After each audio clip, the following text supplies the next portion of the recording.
Prajwal effect ಪರಿಷತ್ ಚುನಾವಣೆ ಮೇಲೆ ಬೀಳುವಂತಹ ಸಾಧ್ಯತೆ ಇದೆ. ಪ್ರಜ್ವಲ್ ಕೇಸ್ನಿಂದ ಜೆಡಿಎಸ್ ಶಾಸಕರು ಡಿಸ್ಟರ್ಬ್ ಆದ ಹಿನ್ನೆಲೆ ಅಸಮಾಧಾನಿತ ಶಾಸಕರನ್ನ ಸೆಳೆಯೋದಕ್ಕೆ ಕಾಂಗ್ರೆಸ್ ಪ್ಲಾನ್ ಮಾಡಿದೆ.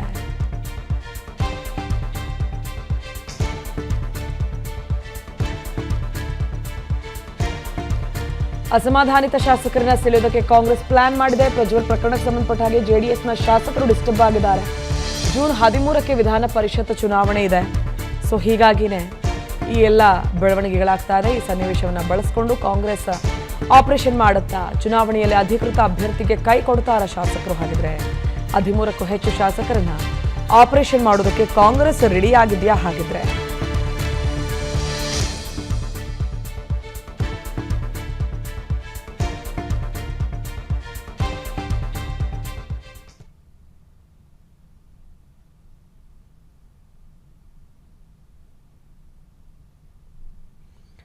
ಪ್ರಜ್ವಲ್ ರೇವಣ್ಣ ಅವರ ಈ ಒಂದು ಪ್ರಕರಣ ಏನಿದೆಯಲ್ಲ, ಇದು ಜೆಡಿಎಸ್ನ ಶಾಸಕರ ಒಂದು ಮೇಲೂ ಕೂಡ ಇಂಪ್ಯಾಕ್ಟ್ ಆಗಿದೆ. ಸೊ ಅವರು ಅಸಮಾಧಾನಗೊಂಡಿದ್ದಾರೆ, ಬೇಸರಗೊಂಡಿದ್ದಾರೆ. ಸೊ ಇದೇ ಒಂದು ವಿಚಾರವನ್ನು ಕಾಂಗ್ರೆಸ್ ಎನ್ಕ್ಯಾಶ್ ಮಾಡ್ಕೊಳ್ಳೋದಕ್ಕೆ ಮುಂದಾಗತ್ತಾ? ಆಪರೇಷನ್ ಮಾಡಿ ತಮ್ಮ ಅಭ್ಯರ್ಥಿಗಳ ಪರವಾಗಿ ಶಾಸಕರ ಬಳಿ ಮತ ಹಾಕಿಸ್ಕೊಳ್ಬಹುದಾ ಅನ್ನುವಂತಹ ಲೆಕ್ಕಾಚಾರಗಳು ಅಥವಾ ಪ್ರಶ್ನೆಗಳು ಉದ್ಭವ ಆಗ್ತಾ ಇದೆ ಈ ಸಂದರ್ಭಕ್ಕೆ. ಪ್ರಜ್ವಲ್ ಎಫೆಕ್ಟ್ ಪರಿಷತ್ ಚುನಾವಣೆ ಮೇಲೆ ಬೀಳುವಂತಹ ಸಾಧ್ಯತೆ ಇದೆ.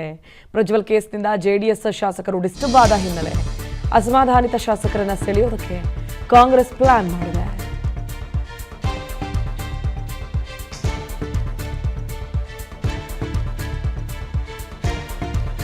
ಅಸಮಾಧಾನಿತ ಶಾಸಕರನ್ನ ಸೆಳೆಯೋದಕ್ಕೆ ಕಾಂಗ್ರೆಸ್ ಪ್ಲಾನ್ ಮಾಡಿದೆ. ಪ್ರಜ್ವಲ್ ಪ್ರಕರಣಕ್ಕೆ ಸಂಬಂಧಪಟ್ಟ ಹಾಗೆ ಜೆಡಿಎಸ್ನ ಶಾಸಕರು ಡಿಸ್ಟರ್ಬ್ ಆಗಿದ್ದಾರೆ. ಜೂನ್ 13ಕ್ಕೆ ವಿಧಾನ ಪರಿಷತ್ ಚುನಾವಣೆ ಇದೆ. ಸೊ ಹೀಗಾಗಿನೇ ಈ ಎಲ್ಲ ಬೆಳವಣಿಗೆಗಳಾಗ್ತಾ ಇದೆ. ಈ ಸನ್ನಿವೇಶವನ್ನು ಬಳಸಿಕೊಂಡು ಕಾಂಗ್ರೆಸ್ ಆಪರೇಷನ್ ಮಾಡುತ್ತಾ ಚುನಾವಣೆಯಲ್ಲಿ ಅಧಿಕೃತ ಅಭ್ಯರ್ಥಿಗೆ ಕೈ ಕೊಡ್ತಾರ ಶಾಸಕರು. ಹಾಗಿದ್ರೆ 13ಕ್ಕೂ ಹೆಚ್ಚು ಶಾಸಕರನ್ನ ಆಪರೇಷನ್ ಮಾಡೋದಕ್ಕೆ ಕಾಂಗ್ರೆಸ್ ರೆಡಿ ಆಗಿದೆಯಾ? ಹಾಗಿದ್ರೆ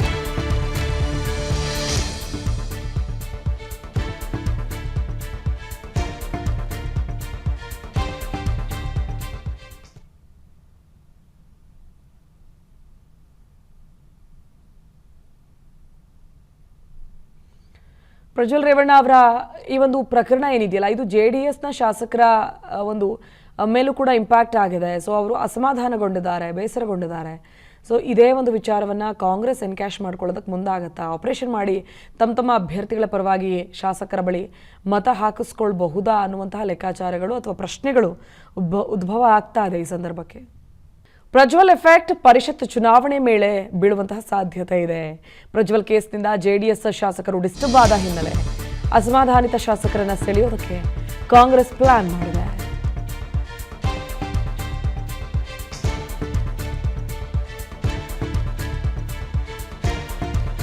ಅಸಮಾಧಾನಿತ ಶಾಸಕರನ್ನ ಸೆಳೆಯೋದಕ್ಕೆ ಕಾಂಗ್ರೆಸ್ ಪ್ಲಾನ್ ಮಾಡಿದೆ. ಪ್ರಜ್ವಲ್ ಪ್ರಕರಣಕ್ಕೆ ಸಂಬಂಧಪಟ್ಟ ಹಾಗೆ ಜೆಡಿಎಸ್ನ ಶಾಸಕರು ಡಿಸ್ಟರ್ಬ್ ಆಗಿದ್ದಾರೆ. ಜೂನ್ 13ಕ್ಕೆ ವಿಧಾನ ಪರಿಷತ್ ಚುನಾವಣೆ ಇದೆ. ಸೊ ಹೀಗಾಗಿನೇ ಈ ಎಲ್ಲ ಬೆಳವಣಿಗೆಗಳಾಗ್ತಾ ಇದೆ. ಈ ಸನ್ನಿವೇಶವನ್ನು ಬಳಸಿಕೊಂಡು ಕಾಂಗ್ರೆಸ್ ಆಪರೇಷನ್ ಮಾಡುತ್ತಾ ಚುನಾವಣೆಯಲ್ಲಿ ಅಧಿಕೃತ ಅಭ್ಯರ್ಥಿಗೆ ಕೈ ಕೊಡ್ತಾರ ಶಾಸಕರು. ಹಾಗಿದ್ರೆ 13ಕ್ಕೂ ಹೆಚ್ಚು ಶಾಸಕರನ್ನ ಆಪರೇಷನ್ ಮಾಡೋದಕ್ಕೆ ಕಾಂಗ್ರೆಸ್ ರೆಡಿ ಆಗಿದೆಯಾ? ಹಾಗಿದ್ರೆ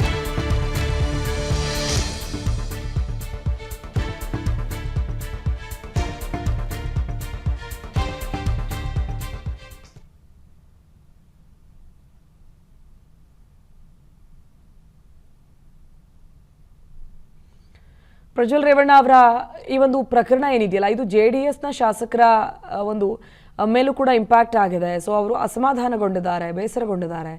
ಸೊ ಇದೇ ಒಂದು ವಿಚಾರವನ್ನು ಕಾಂಗ್ರೆಸ್ ಎನ್ಕ್ಯಾಶ್ ಮಾಡ್ಕೊಳ್ಳೋದಕ್ಕೆ ಮುಂದಾಗತ್ತಾ? ಆಪರೇಷನ್ ಮಾಡಿ ತಮ್ಮ ಅಭ್ಯರ್ಥಿಗಳ ಪರವಾಗಿ ಶಾಸಕರ ಬಳಿ ಮತ ಹಾಕಿಸ್ಕೊಳ್ಬಹುದಾ ಅನ್ನುವಂತಹ ಲೆಕ್ಕಾಚಾರಗಳು ಅಥವಾ ಪ್ರಶ್ನೆಗಳು ಉದ್ಭವ ಆಗ್ತಾ ಇದೆ ಈ ಸಂದರ್ಭಕ್ಕೆ. ಅನುಕ್ಷಣದ ಸುದ್ದಿಗಳಿಗಾಗಿ ವಿಸ್ತಾರ ನ್ಯೂಸ್ ಯೂಟ್ಯೂಬ್ ಚಾನೆಲ್ ಸಬ್ಸ್ಕ್ರೈಬ್ ಮಾಡಿ. ಹೊಸ ಸುದ್ದಿಗಳ ನೋಟಿಫಿಕೇಶನ್ಗಾಗಿ ಬೆಲ್ ಐಕಾನ್ ಕ್ಲಿಕ್ ಮಾಡಿ. ಲೇಟೆಸ್ಟ್ ಅಪ್ಡೇಟ್ಸ್ಗಾಗಿ www.vistaranews.com ವೆಬ್ಸೈಟ್ಗೆ ವಿಸಿಟ್ ಮಾಡಿ. ಅಂಗೈಯಲ್ಲೇ ಜಗತ್ತಿನ ಸುದ್ದಿ ತಿಳಿಯಲು ವಿಸ್ತಾರ ನ್ಯೂಸ್ ಕನ್ನಡ ಆಪ್ ಡೌನ್ಲೋಡ್ ಮಾಡಿ.